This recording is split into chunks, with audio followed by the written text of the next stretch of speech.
All right, be the market expert. And I don't want my cameras like odd. All right, cool. So check this out. So as always, we're gonna jump into things that are happening around our real estate industry. And I think the first one that is just kind of interesting to look at is that Rocket. Rocket Companies has been in the news quite a bit over the last couple of weeks. And while I don't think that what is happening comes as a surprise, I do think that there's a lot of people with just the brand names that are actually taking place. I think that's actually what's surprising to people. And it says a real estate juggernaut is forming. Rocket agrees to acquire Mr. Cooper just weeks after Redfin deal. All right, cool. So we've been talking about this a little bit. And what we're seeing, obviously, is we are seeing that companies are acquiring other companies, which makes sense, right? Like this is the ecosystem that we are in where we are seeing compression on commissions, right? We are seeing that everyone wants a piece of the real estate agent's commission. And a lot of these guys are going out there and right, Zillow has gone through and said, like, we are going to be the super app. And like that has been their mission. And now insert Rocket comes through and they say, okay, well, we want to play the game. So the only thing that I pulled up that I really want to look at is just this down here where they've gone through and they've kind of broken it down a little bit, right? They said, let's break it down. And it says it's becoming increasingly clear that Zillow's true competitor isn't CoStar, right? Like, and we see this. If you guys watch any TV, the Super Bowl, insert whatever here, where there is commercials, so probably not Netflix, is that you do see CoStar, right? Homes.com, which is owned by CoStar, is the Homes.com where they went through, and I think they actually just did truly buy like Homes.com uh, is the greatest.com or something like that. Right? Like you guys have seen that commercial. And in all reality, like Rocket's coming out swinging. So everyone's been watching CoStar's $1 billion ad blitz with Homes.com, but their residential play is burning cash with no real meaningful traction, right? Where they're going through and they're spending a bunch of money. And in the real grand scheme of things, I think if we were to look at Zillow's putting out a bunch of commercials as well. You don't really see a lot of real estate companies putting out these commercials. Meanwhile, Rocket is executing something far more ambitious and dangerous. They're buying full residential real estate stack, right? Like, cool. Like, so let's look at this thing. So this is Redfin, front of the home or front of the house customer acquisition. Let's think about what Redfin is. Redfin, let's go back to before you guys had licenses. All right. I can remember before I had a license, my app of choice was Redfin. I would go to Redfin over Zillow just because I liked the user interface. I think it just felt better. And that's the one that I used. So that's what Redfin is. Redfin is a front of the house where there's going to be people looking for homes. Then it says Rocket, origination and lending, already the dominant direct to consumer player. Okay, cool. So they are a mortgage company. Mr. Cooper, $2.1 trillion in servicing portfolio to 4.6 million customers. This is what they're talking about. This is the stack. When you think about what they're doing here, they are taking it to a one-stop shop, right? Where they're going through and they're saying, hey, come to us and look for your homes. Well, we also have real estate agents. On top of that, just click this button and we are going to be able to get you your loan, as well as tell you what and be able to service your loan as well. Then they're going to go through what I would assume this would look like is when it's time to refinance, they're going to send the people an email and say, hey, it's time to refinance. Or maybe they're going to call, they're going to do something along those lines. What else could this look like? This could look like where they're going in, they're saying, hey, rates have dropped. It's actually a great time to refinance. You're already a Rocket or whatever name they're going to use. You're already a Rocket member. So with that, you now have the ability to refinance at no extra cost. So you're going to be able to do all of those different things, is what I would assume that you're going to be able to do as you're kind of building on this. It goes through and says two forces are at play. And so what they're going through is a NAR settlement commission. right? So as we're going through here and we're looking at the NAR settlement, we're watching the unbundling of 112-year-old commission structure, right? We know this and we've heard about it. And at the grand scheme of things, this really hasn't affected Colorado, right? We haven't seen too many things that are happening, but yet as we're going through, we are going to see some brokerages get upended in this. And it says the current administration is also pro-business, right? And this is as we're kind of looking through as these are playing, they now control the entire journey from lead to loan. That's what I think of when I'm thinking about Rocket at partnering with Redfin. They're going through, they are curating leads, right? Just like Zillow does. Someone goes through, they click on it, and now goes to one of their real estate agents that's at Redfin, right? And Redfin, right? They bought Redfin for not a whole lot of money. I think it was like, I mean, it was a lot of money, but I think it was like $1 billion is what they bought Redfin for. So then when we're going through and they've now coupled it, this is what they're trying to do. They're saying one-stop shop. I would be willing to venture that we're probably going to see at some point that they have now purchased or are associated with some kind of insurance company. They might roll out Rocket Title Company, right? This has been something that Zillow's been doing over the last couple of years, and now Rocket's just done it very, very quickly. They've gone through and they're just buying and buying and buying. So we'll kind of keep watching this, but I think this will get kind of interesting. We scroll down a little bit further. I also thought this was interesting. So let me get this and let's enlarge it. All right. Net domestic migration shift. All right. So we are looking from 2018 all the way up to 2024. We're like down here somewhere. Colorado, let's look at Denver, Aurora, Centennial. If we look over this, domestic in and out, 2,600 people that are leaving Colorado for another state, right? This is what this looks like. We have lost 2,600 people. All right, that in totality, right? So we totally get that. So we look at this thing and we're seeing people leave. And we know that in the state of Colorado, with the price point being what it is, this isn't where we're seeing people come in and buy a $400,000 house, right? Like I think it's like $460,000 is the median price point nationwide. That's not here. All right. So when we're looking at this and we're going through, we're seeing people migrate out. Property insurance, property taxes, high cost of living. We still have digital nomads. There's a lot of things that are happening that are forcing people to leave the state. But what's kind of interesting as we go through here, and we're seeing that net migration out of Colorado 2,600. They also have this one. It says net international migration. All right. So this is other countries moving into the United States.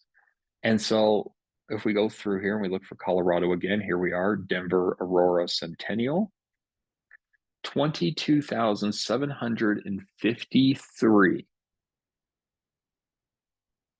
foreign net migration into Colorado. All right. So what we're seeing, and this is what I would guess. This is what I would venture to guess. Like if we were doing this thing, we were probably seeing Japan. We're probably seeing China, maybe some Europe, but I would say probably Japan and China are probably going to be your two largest moving into Colorado, right? Because again, you have to keep in mind that we're also talking about homeowners, $100,000 in income, right, to be able to live here. So these are kind of interesting. Like as we're going through and we're just looking at these different things, it says if, right, if we should have a Q4, not a Q4 2020, it looks like this. It says that as we're playing through here, the research in this article that actually went out, and as we're kind of playing with this, guys, like this is some of the things that we should truly be looking at. So we're seeing more people move out of Colorado than moving into Colorado, but yet we're actually saw 22,000 people migrate from other countries into Colorado alone, right? And then we look at these other countries or these other states, right, and cities, if you will, right? Because again, these are just metro areas. We can look at like New York, where they've actually had positive migration in. Florida has had positive migration in. What's interesting, like if we were to look at even just like this Miami, Fort Lauderdale, Palm Beach, and we see this 213,000, this is putting a huge, huge strain on their housing market to where their average price points are going up. So they're seeing this migration of people come in, maybe digital nomads, maybe people that are earning what they are earning in a state like Colorado, right? Because again, we saw more people leave. Where do they go? Well, if they're going down to Florida and maybe they were able to keep their job and they're zooming in and they're working remotely, what's happening is when they are moving in, they are raising the price of their homes and their wages aren't increasing down there. So now what you're going to probably see is if stuff like this continues to happen, right? We see New York. New York's probably okay, but Florida's the hurt one. California, they're probably okay. Texas might be a little bit painful times two, right? We look at Indiana, right? Chicago, Illinois. We're seeing these things. We're looking at DC. We have Washington. Washington's probably okay. But what's going to happen is if we keep seeing these net migration positive into the states and the cost of living is now rising because there's more people, there's less product, there's less homes. What's going to happen is we're actually going to see more of these people have to leave these states and start heading back to the Midwest, right? And then we're going to see like Ohio start taking a hit. We're going to see a lot of these states where they have very low cost of living. And that's where they're going to start kind of building up from here. So I think this is going to be very interesting to continue to watch. Like, this is not sustainable. You know, Florida and these couple cities going 213,000 people positive, and they don't have enough housing, right? The housing prices are skyrocketing because of this. So we're going to keep an eye on this because this is probably going to cause even more strain on Florida as we're going forward. Um, Here's something that I think was interesting. I don't know who's on um, Lab Coat Agents or insert any other real estate Facebook group, but there was a lot of chatter around delinquency rates that was floating around. And they were pushing this narrative that there's a lot of people underwater and you need to watch out, right? So I don't know if anyone saw this. I saw this pop up a lot on Lab Coat Agents last week. And what's interesting is we go through, and here's just the bullet points. The national delinquency rate ended or edged up 5 basis points to 3.53% in February, which is up 19 basis points from a year ago, which is still 32 basis points where it was entering the pandemic. Okay, cool. Let's talk about basis points. It takes 100 basis points to get to a full percent. 1% is 100 basis points. 50 basis points is half of a percent. So when we're talking 5 basis points or even 19 basis points, we are so far from putting a dent into anything. It also says FHA mortgages accounted for 90% of the 131,000 year over year rise in the number of delinquencies, despite making up less than 15% of all active mortgages. Okay, cool. So we're looking at this and we're saying, like, these are less, for the most part, these are less qualified buyers, right? And we understand this. These are people that are putting down maybe 3%. These are people maybe like in Colorado that are using a CHFA loan and they're actually getting money back. So when we're looking at this, we know that FHA mortgages are a big piece of the delinquencies that we're seeing.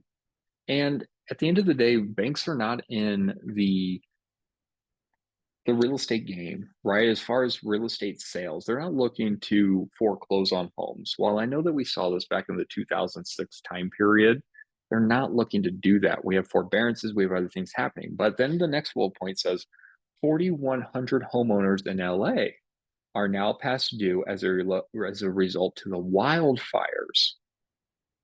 So when we're looking at this, what is the real issue, right? To where we're seeing 4,100 homeowners in one city that are past due on their home because maybe the home's burned down, maybe the home is uninhabitable. There's all kinds of things that are in play here. Do we really think a bank is going to want to take over a home that has fire damage to where they're going to have to mitigate it and rebuild it and no. That's why this is so misleading. Firstly, the basis points, we're not even talking anywhere near even half of a percent. 50 basis points is half a percent. We're talking about 5 basis points month over month and 19 basis points year over year. And we're seeing that a lot of this is probably because of natural disasters. I mean, 4,100 in one city alone is because of the fires that they experienced. So here's your visual representation of this, right? So it says 30-day late. So when we're looking at this, here we are. Like there's Q4 of 2024. This is super rear view facing data, right? We're going all the way back into last year. This is not big, guys. We're talking 1%. 1% delinquencies. Let's go look at foreclosures, right? We got foreclosures versus bankruptcy. Guys, here we are. Last year, this is how we ended. Like, these are not numbers for concern, right? And this is the issue. Someone's posting this stuff out. The worst part about, I think, this article that came out that this was floating around all over social media was it was in a real estate agent group where people actually believed it was real. Some people were saying that, hey, this was stupid. Like, why are we putting out this data? But there was industry professionals, because this is the issue that we run into. You have a real estate license. The general public does not know what it takes to get a real estate license. Some of you may feel like you have imposter syndrome, right? You're just like, you might be a newer agent and you're like, hey, I just got my license and I have this imposter syndrome. Someone's going to ask me a question. I'm not going to know the answer. But yet, there's people that are in our industry that have been in for however long that are posting information, kind of like what we just talked about. They're like, oh my God, end of the world, get ready. The houses, they're going to start foreclosing. We're going to see bankruptcies. It's 2006 all over again. And yet, when we look at the numbers, it's nowhere near that. And yet, people are going to believe it. We have people in our industry that believe this and they're pushing out this narrative. So I would just say this. He says, I sincerely appreciate everyone coming to me with questions regarding this topic, right? Because again, this was circulating all over social media last week from real estate agents pushing this. And so if you're having conversations with your people, guys, we can look at this. Look how far back since 2020 we haven't had huge delinquencies, right? Like this is foreclosures and bankruptcies. So we're going across here. We're at an all-time low. Since 2020, we are at an all-time low. 2019 was bigger, 2018 was bigger, all the way back to 2023. 2025, we all knew what happened, right? When we talk about the 2026 time period, the Big Short, guys, again, your homework. If you haven't seen the Big Short, or if you want to get do a quick recap of what happened, go watch that movie. It's a great breakdown. Then we look at this and we're talking about delinquencies. Okay, so we see some delinquencies, right? We got our 30 days, our 60, our 90, 120 severely. And so they are raised a little bit, but we're still all-time lows. Yes, we're higher than we were back in 23, 22, 21, 20. But then here we go. Here's 2019. So as we're looking at this thing, we're still lower than 2019. And keep in mind, 2019, anything pre-2019 is what we considered a normal market. So if we're considering 2019 a normal market for all intents and purposes, then as we're looking at this data and we have less people that are delinquent, 30, 60, 90, 120 days, then we're still in a pretty good place. It would take something astronomical to happen because, again, banks are going to work with more people. Banks are not in the business to loan out money to get the house back, to sell the house. Like they don't want that in their lives. They want nothing to do with that process. So if you guys are seeing this, just know that like we're such in a great place right now that these numbers mean really nothing. All right, I did want to pull this up. This is around flipper sediment. All right, so we're looking at flipper sediment, and let's just go over a couple of these bullet points. It says fix and flip activity. 89% of home flippers do plan to conduct at least one flip in 2025. 64% plan to convert at least one fix and flip project into a rental unit using some kind of fix to rent method, right? BRRRR, whatever that may look like. The market outlook, 32% of flippers say demand for fix and flip properties in the spring is very strong. Okay, cool. Financial considerations, 56% of US home flippers say the kitchen upgrades provide the best return. Okay, cool. Probably paint in the grand scheme of things actually provides the best return, but we'll rock with that. Flippers. It says in the Northeast, housing inventory is the biggest challenge. Midwest and South West, competition for property is the top concern. Southeast, borrowing cost is the big concern. In the West, labor and material cost is the top challenge. So let's look at this. How likely are they to conduct a fix and flip? And again, this was a survey done by Lending One, and Lending One does have a lot of fix and flip loans that are associated with them, and so this is where they're getting this data. Fix and flippers do use Lending One, so very likely 77% and 4% said no chance. How likely are fix and flippers say that they are to conduct a fix and flip in 2025? If we were to look, let's go to the West, 71%. You guys all get the text messages, right? I don't know who has Hunter reached out to anybody in the last day or two. How many fix and flip project home flippers say they typically complete in 1 year? I thought this one was actually interesting to me.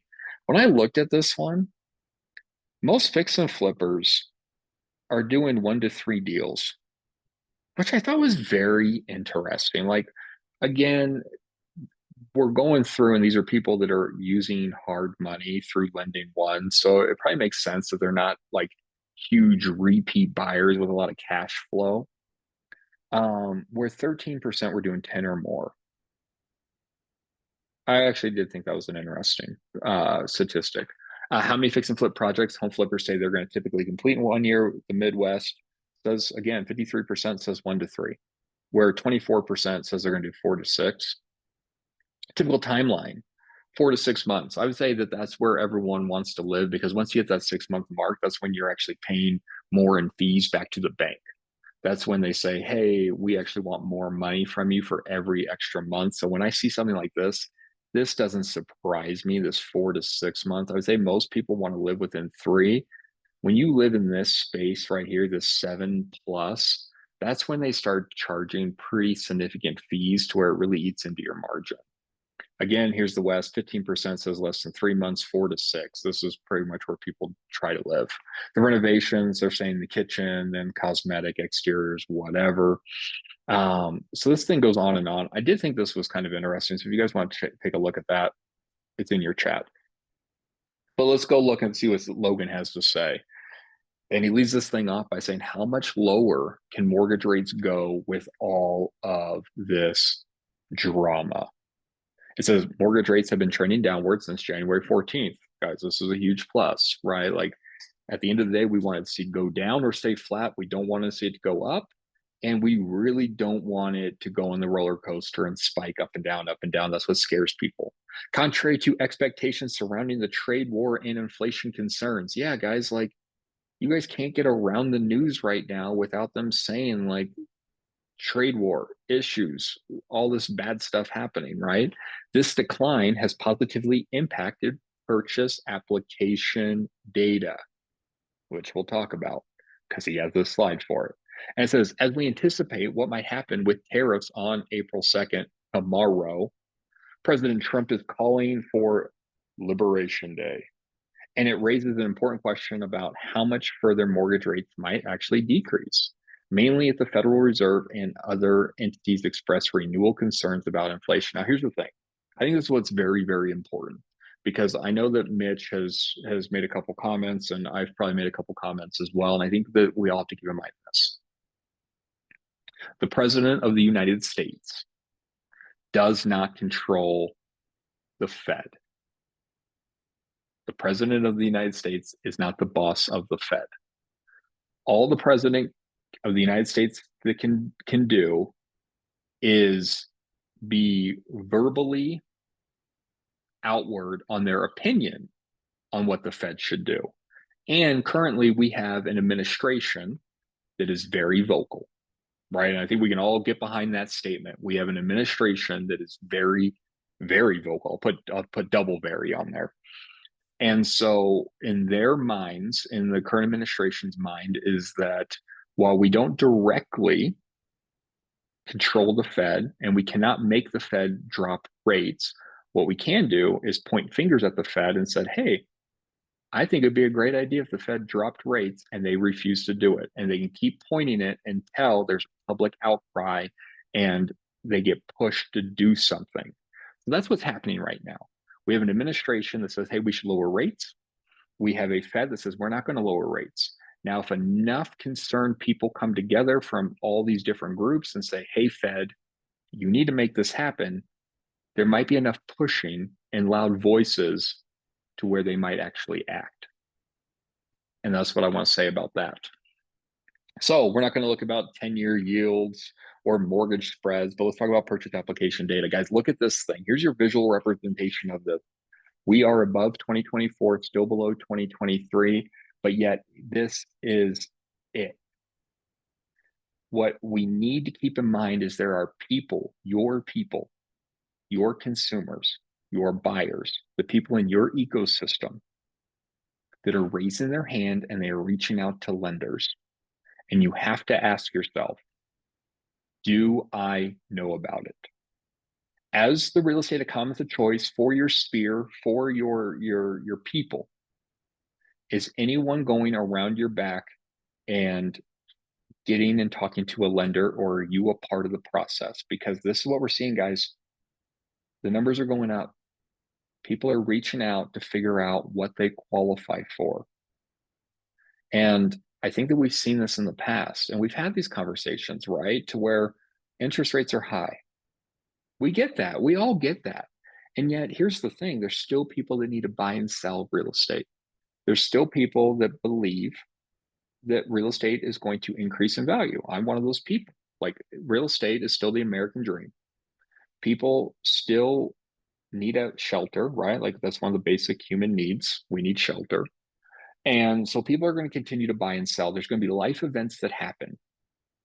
And with interest rates in a holding pattern and or life happening, people need homes. And so I would say this, guys, you need to go on your campaign. Your campaign needs to be reaching out to your people, seeing how they're doing. They know you're in real estate. You don't need to remind them. Real estate's going to naturally come up. We just need to be in as many relationships as possible. Because here's the thing, it's going up, guys. And so you either get to see your buddy do business with somebody else, or they can do business with you. Like, that's the only two options that are happening here. When we look at pending sales, guys, look, it's going up. And guess what? We're not even in spring yet. It's still cold. We live in Colorado. We had really nice weather last week, and I don't know what happened, but it got cold. And if you were in West Arvada last Saturday, there was hail, and almost snow. I think there was snow that night. And so if we're looking at this, we are seeing pending contracts go up. We are in a seasonal industry, and this is the time where the floodgates start to break. So if we're looking at this, guys, again, we're seeing purchase application data go up. We're seeing it's higher than last year. And when we're looking, we are seeing it climb towards 2024 for pending. We're already over 2023 for pending. As we're looking at this, what are we doing? Obviously, there's people that are buying and selling. Are we in conversation? Are we in relationship with these people? Let's look at home inventory. Guys, this is also good news. Again, remember, 2019, we're going to call it 2019 the gold standard. We consider this a normal and healthy market. Keep in mind, like, let's go through this, right? 2020, we had a pandemic. So last part of 2020 into 2021, we had super low interest rates. That's why there's no inventory, because homes were flying. Then we go through, we look at 2022. We can actually see that there was inventory, and inventory started going down just because interest rates started moving and people got scared, right? We saw a huge increase. 2023, 2024, inventory stayed low as we started seeing interest rates stay raised. Now, 2025, here we are, guys. And like, we're seeing more people needing to sell their house. We're seeing more people being motivated to sell their house. So we have more inventory. We have more people reaching out to their lender to see if they qualify and for what they qualify for. And so as we're looking at this information, guys, this is the thing that we need to be doing. We need to be talking to as many people as possible, because people have been trapped for too long, right? Just like this, where everyone's like, wait for the crash, right? Because that's what they were saying. This article isn't saying this, but if anyone saw that social media thing that was flying around, they were like, the crash is imminent. Get ready. There is nothing that points to that in this graph. And so we're seeing people that are getting tired of the media lying to them, because that's what's happening. I don't care if you're on Fox, CNN, Twitter, YouTube, insert wherever you get your news from here. But they've been talking about the crash, the bubble, the Airbnb bust, the silver tsunami. They've been talking about all this inventory that's about to fly in overnight. And yes, it is higher, but yet we're not seeing flash sales. No one's dropping their price. Has anybody seen $100,000 price drop on a $600,000 house? You might see it on like $1 million home or at like a $1.4 million home, but we're not seeing astronomical price decreases on houses. They're sitting because the people want to sell, but they're not in a place where they're being forced to sell. And I think that's the difference that we have to keep in mind. Yes, I want to, but I also have a job. And as long as I have a job, I can continue to make my mortgage payment. I am not in a hurry. So as we see inventory increase, we're not going to see prices take a massive hit unless something catastrophic happens. Yeah, if we go to war tomorrow, all bets are off. But at the end of the day, I don't think anyone's worried about their home price at that point. We got other things to worry about. New listing data, we just talked about it, right? Like, we're climbing up. So here we are, we're climbing up. Price cut percentages, 35%. So we know, historically speaking, 1/3 of all homes in the United States take a price cut every year. So as we're looking at this thing, we're seeing 2025 is just a little bit north of 1/3 by 2 basis points, right? Like, or by 200 basis points, I guess, when we're looking at this. Not huge, right? Like, this is not a huge thing. We're talking about 35% versus 33%. Not a huge number. Again, we are sitting a little bit higher than where we have been, but there's also more inventory. So that's where this is looking higher. It's not higher because we're in a worse environment. There's more homes on the market. And keep in mind, like, as we're sitting down, we're having conversations with the seller, and we're looking at the enemies, right? We're looking at the competition of what the other homes are being on the market for. Because remember, we have the theory of substitution, right? Where it says that people are not going to buy the second cheapest home. They're going to buy the cheapest home. If it meets their criteria, if it's 3 bedroom, 2 bath in the neighborhood, and it works for my family, you're not going to buy the home that isn't the least expensive. Like, you're not going to say, well, hey, that's the too cheap of a house, I'm going to go buy the more expensive home. Like, people don't do that. So that's why we're seeing more price reductions. There's more inventory. And so to make your home more presentable, if there's another house that looks like it in the neighborhood, you're going to drop your price. That's why we're seeing this. So he says the week ahead, and keep in mind that this article came out on Friday. Today is Tuesday. It says the week ahead may bring some interesting developments, particularly regarding President Trump, who could negotiate a deal to postpone tariffs further. Remember, they talk about the trade war dance, right? That's what they call it. They say, hey, we're going to impose tariffs on you unless you do something for us. Really, like, that's what this has been. And we've seen the president come back off of it numerous times when people have been willing to give him something for whatever he's looking to do. We don't know what's going to happen tomorrow. So again, I think the news lies. I don't care. Again, Fox News, Twitter, CNN, YouTube, wherever you go, like you'll hear all kinds of different stuff. So we won't know anything um, until a little bit later. Also, we have jobs week. Now, here's the thing. This is no longer about inflation. Inflation is what it is, right? It's come down significantly. I've been able to go to the grocery store twice and get eggs. So that's been exciting. And when we're looking at this, I think the thing that we need to keep in mind is it's about jobless claims now. And so when we're looking at jobless claims, if this thing gets too out of hand, this is where they have to boost the economy. All right. What we have is we have a Fed, and the Fed is a job loss recession Fed. The job loss recession Fed means this, that for us to be able to get to a point where they lower rates, they want to see less Americans with jobs. And that's very real. That's not a political stance whatsoever. That is real. And when we look at that, this is what it looks like.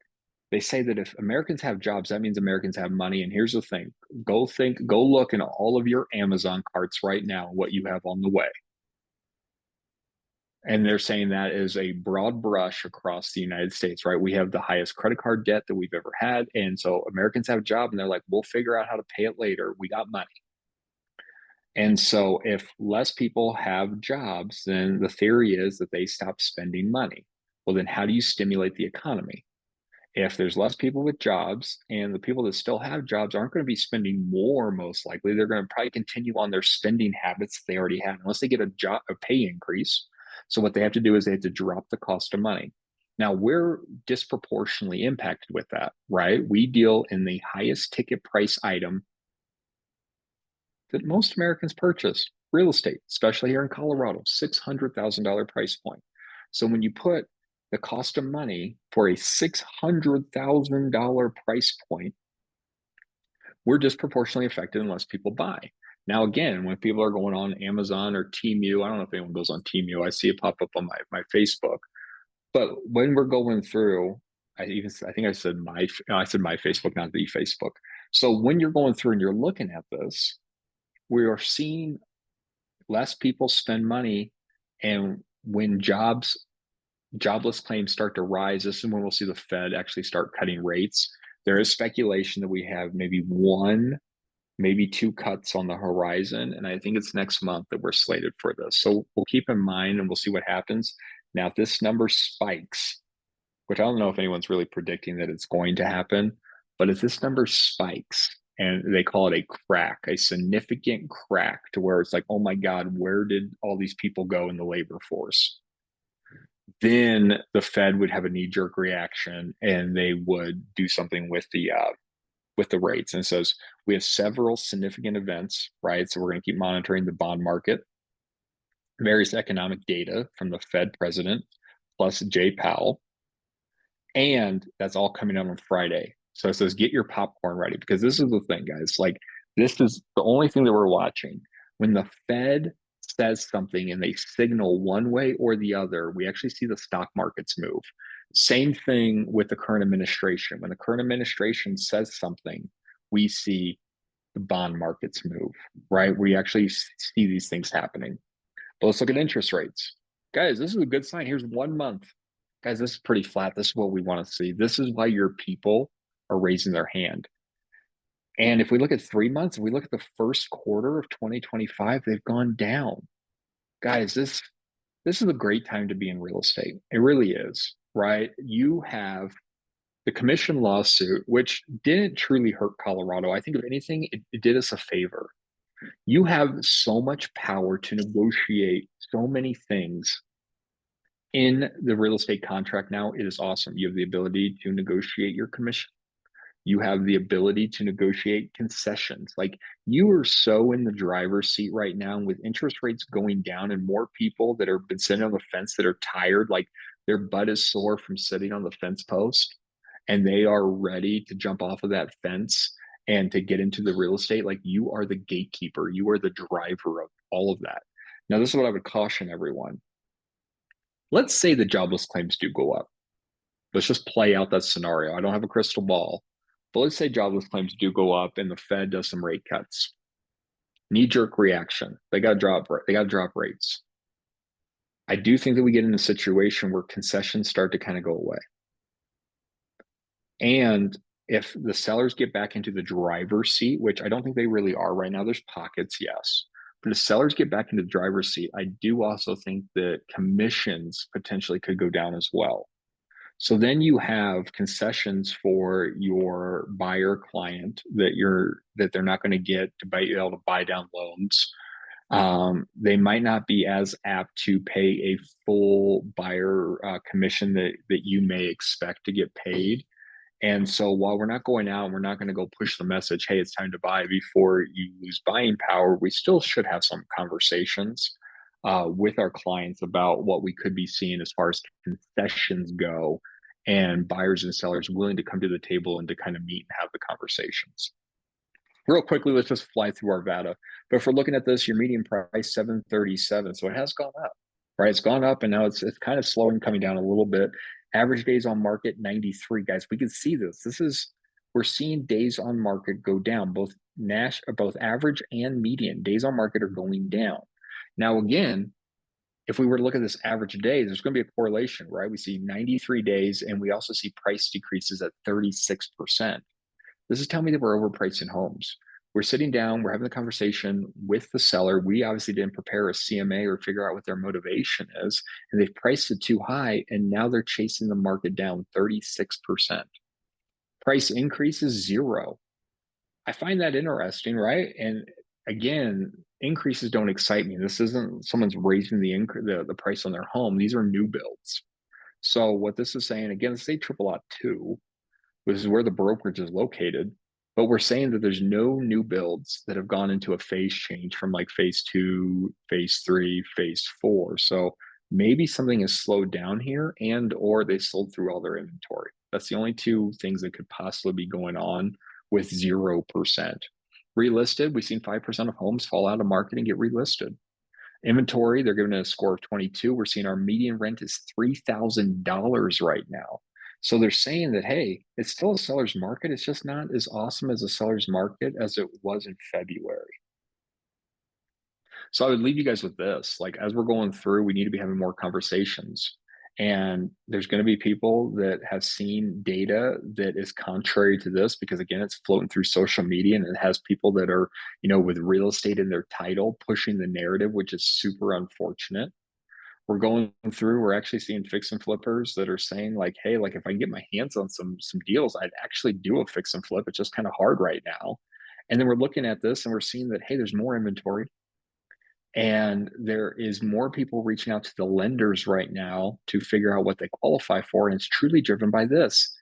Since the beginning of this year, rates have gone down. And over 1 month, they've kind of stabilized and stayed flat, guys. Like now is the opportunity to take massive, massive mind share and get back into relationship with your spheres.